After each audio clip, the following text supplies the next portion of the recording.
look, there's a lot of anxiety for good reason in the country right now, and a lot of tension, and people are more glued at home. They have more time. So in some ways, maybe this was inevitable, but I know my husband is not vaccinating people and putting a microchip in her arm because that technology doesn't even exist, and he's never uttered the words out of his mouth. So. Microchips implanted in human bodies could transform the way we deal with everyday tasks. As you may have heard, some workers in Sweden are volunteering to have chips injected into their hands. They say the technology can make some tasks easier and reduce the amount of personal items employees need to keep up with. John Blackstone looks at the controversial trend and how it could put your privacy at risk. In a Stockholm business complex, employees gain access not with key cards, but with a wave of a hand. This is something that you can use just like a key badge. At a recent tech conference, Hannes Sjöblad explained how a microchip implanted in his hand makes his life easier. It replaces all the keys and cards that used to clutter his pockets.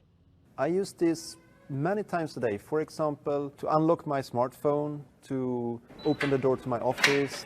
Sjöblad calls himself a biohacker. We biohackers, we think that the human body is a good start, but there is certainly room for improvement.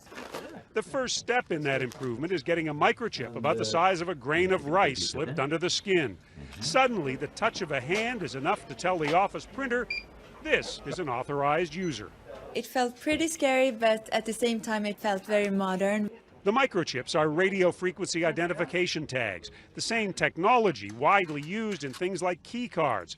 The chips have been implanted in animals for years to help identify lost pets.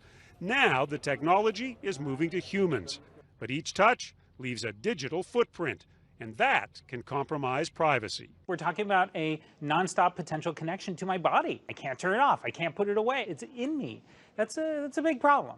Even a dedicated biohacker has concerns. It's very easy to hack a chip implant, so my advice is don't put your life secrets on a chip implant.